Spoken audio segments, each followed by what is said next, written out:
A day in my life as a creator garden.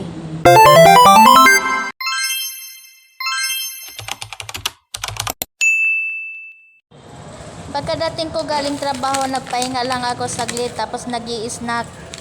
Habang nag-iisip anong unang gagawin. Dahil anong trabahong naiwan ko kanina bago umalis, yan din ang trabahong madatnan ko pagdating. To make story short, inuna ko na ang aking labahin dahil habang ako ay magsasalang, habang siya ay umiikot, may magagawa pa akong iba. Dito ko na lang din binanlawan para madali ang aking gawain dahil hindi naman ito gaanong madumi.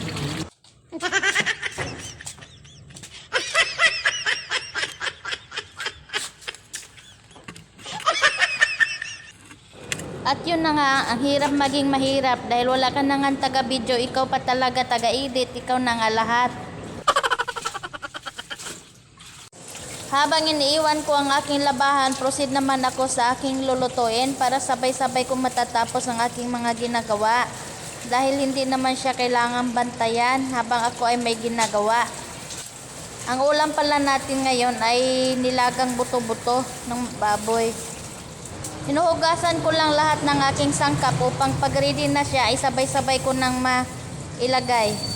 Wala namang shortcut sa bawat ginagawa natin, kailangan lang natin galingan para walang masayang na oras. At ito na nga, nakapagsampay na tayo, abay, kaysa yan ng aking heart. Nagagamit natin ang lahat ng minuto at wala tayong nasasayang na oras, o diba? Talino at diskarte ang kailangan, aba, proud na proud sa sarili. Ug ang akong gilutuan sa akong bulad, natural, ato na nung ilabay, kay pertin ng ito maog na, maana na pod mo, si Jisa nagbulad na pod.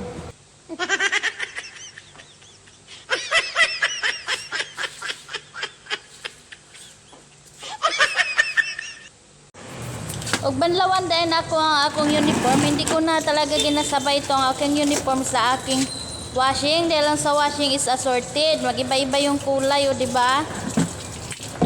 Kailangan natin i-secure yung mga mahahalagang bagay dahil yan ang ginagamit natin araw-araw. At ito na nga, kumain na naman si Inday. Pasensya nyo na yung pagluto ko pala ng nilaga at hindi ko na videohan dahil pagkatapos nung kumain na kami agad at nandyan na yung asawa ko. Dahil nagagalit yung asawa ko pag puro cellphone ako, pag nandyan na yan siya, gada ko lang naong.